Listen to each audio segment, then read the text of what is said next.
नमस्कार, बहुत स्वागत है आपका हमारे चैनल गवर्नमेंट दृश्य पे, जहाँ पे हम सरकारी नौकरियों से रिलेटेड सारे अपडेट्स आप तक पहुँचाते हैं, वो भी जल्द से जल्द। तो आज हम बात करने वाले हैं BPSC HOD recruitment 2025। Bihar police service commission ने नोटिफिकेशन रिलीज़ किया है कि उनको रिक्रूटमेंट करना है हेड ऑफ़ द डिपार्टमेंट के लिए। ठीक है, अब कितना पोस्ट है, क्या एलिजिबिलिटी क्राइटेरिया है, सारी जानकारी आपको इसी वीडियो में देंगे। हमारे चैनल से जुड़े रहिए, हमारे चैनल को सब्सक्राइब करिए, वीडियो में आखिरी तक बने रहिए। चलिए शुरू करता हूँ, बताता हूँ क्या क्या चीज़ें हैं। तो इम्पॉर्टेंट डेट्स की बात की जाए सबसे पहले, तो ऑनलाइन अप्लाई करने का जो डेट है वो स्टार्ट हो रहा है 2 सितंबर 2025 से, जो कि चलेगा लास्ट डेट 30 सितंबर 2025। और फ़ी पेमेंट करने का जो लास्ट डेट है वो है 30 सितंबर 2025। Admit card, result date, exam date अभी तक कुछ भी आया नहीं है। जैसे ही आता है हम लोग अपने चैनल पे शॉर्ट्स के थ्रू अपलोड कर देंगे। ठीक है, चलिए आगे बढ़ते हैं। तो एप्लीकेशन फ़ीस की बात की जाए तो जनरल मतलब ऑल कैंडिडेट जितने भी लोग हैं, चाहे कोई भी हो, जनरल हो, OWC हो, EWS है, ठीक है, OBC हो, उन सब के लिए 100 रुपये फॉर ऑल कैंडिडेट्स। आप लोग debit card, credit card, internet banking के थ्रू भी और IMPS कैसे भी आप लोग पेमेंट कर सकते हैं। ठीक है, बहुत सारे आप लोगों को विकल्प मिले हुए हैं पेमेंट करने के लिए। आगे बढ़ते हैं। एज लिमिट की बात की जाए तो मिनिमम जो कम से कम एज है वो है 33 साल और मैक्सिमम कोई एज नहीं है। हाँ, रिटायरमेंट के एज से पहले ही भाई मैक्सिमम एज है, जिसमें ऑफिशियल वेबसाइट पे दी होगी कि रिटायरमेंट कब होगी। उतने ही एज से पहले कि आप ये नहीं कि आप 50 साल या 60 साल के भी व्यक्ति पहुंच जाएंगे। ठीक है, तो या 80 साल के, तो ना तो बिल्कुल नहीं है। मैक्सिमम एज कम से कम आप लोग का समझ जाओ यार, रिटायरमेंट से पहले की ही चाहिए। जो गवर्नमेंट का रिटायरमेंट होता है 60-65 वाला, उससे पहले ही चाहिए। लेकिन मिनिमम कम से कम 33 होना चाहिए, क्योंकि हेड ऑफ़ द डिपार्टमेंट का बात है तो थोड़ा एज वाला, एक्सपीरियंस वाला इंसान होना चाहिए। खैर आगे देखेंगे क्या एजुकेशन क्राइटेरिया है, एलिजिबिलिटी क्राइटेरिया है। टोटल 218 पोस्ट है। ठीक है, चलिए आगे बढ़ते हैं।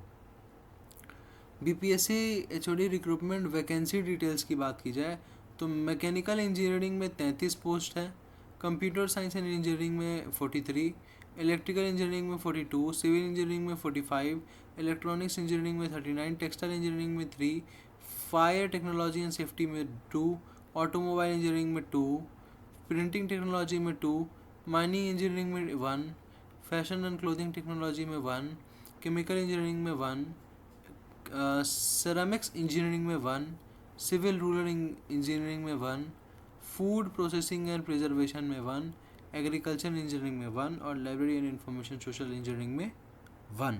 ये सारे नंबर ऑफ़ पोस्ट थे उन सारे सब्जेक्ट्स के, जिसमें आप लोग का जैसे कंप्यूटर साइंस डिपार्टमेंट हो गया, इलेक्ट्रिकल डिपार्टमेंट हो गया, सिविल डिपार्टमेंट हो गया, उन सब के HOD बनने के लिए। ठीक है, इतना इतना पोस्ट था सब जगह के लिए। चलिए आगे बात की जाए एलिजिबिलिटी क्राइटेरिया कि आप लोग के लिए थोड़ा सा स्क्रीन साइज जूम कर देता हूँ ताकि इसे पता चले। तो मैकेनिकल इंजीनियरिंग में candidate must have a PhD in mechanical engineering with first class BE BTech और ME MTech और बोथ।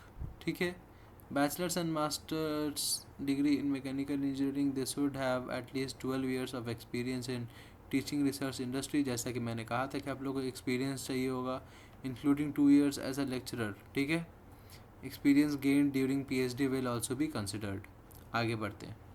कंप्यूटर साइंस इंजीनियरिंग में candidate must have a PhD in computer science and engineering with first class in BE BTech और ME MTech और both bachelors and masters in degree in computer science and engineering. They should have at least 12 years of experience in teacher training and teaching teachers and industry, including 2 years as lecturer selection grade 1. Experience during PhD will be also be counted. यार मेरा मुंह सूख गया literally पूरा बोलते बोलते यार, लेकिन पानी भी बहुत दूर है यार।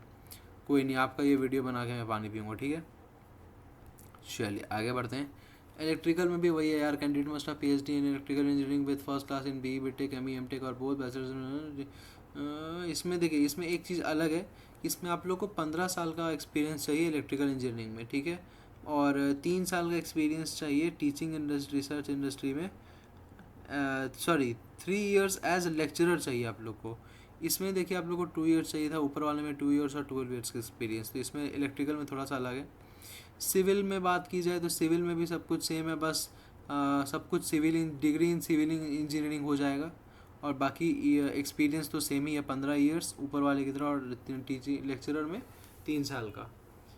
इलेक्ट्रॉनिक्स की बात की जाए तो PhD in electronics engineering with first class BE B Tech ME M Tech और both bachelors and master degree in electronics engineering, 12 साल का और 2 साल का, 12 साल का टीचिंग और रिसर्च या इंडस्ट्री में एक्सपीरियंस होना चाहिए, और 2 साल का एज ए लेक्चरर होना चाहिए। आगे बढ़ते हैं। हाँ, ये सब तो बहुत सारे हैं, तो यार मैं सब तो नहीं पढ़ पाऊँगा क्योंकि इसमें बहुत बड़ा वीडियो बन जाएगा, ठीक है। आप लोग चाहें तो स्क्रीन को पॉज करके भी ये वीडियो देख सकते हैं। मैं बार बार इसीलिए देखिए घुमा रहा हूँ ताकि आप लोग पॉज कर सकें, आप लोग को टाइम मिल सके। वीडियो बड़ी बन जाती है तो थोड़ी सी हम लोग को मैसेज आता है, क्योंकि ये सब होता है यार, अब वो उतना डिटेलिंग में छोड़ो। चलिए आगे बात करते हैं मोड ऑफ सिलेक्शन की। तो बेस्ड ऑन एकेडमिक बैकग्राउंड, आप लोग का एकेडमिक बैकग्राउंड कैसा है, एज अ लेक्चरर या टीचिंग ट्रेनिंग वगैरह में कैसे थे। रिसर्च परफॉर्मेंस देखा जाएगा, आप लोग का रिसर्च देखा जाएगा, टीचिंग स्किल्स होगा और इंटरव्यू होगा। चलिए ऐसे ही वीडियोस के लिए हमारे चैनल को सब्सक्राइब करिए, वीडियो को लाइक करिए, शेयर करिए। मिलता हूँ नेक्स्ट वीडियो में अगले अपडेट के साथ। जय हिंद, जय भारत, वंदे मातरम।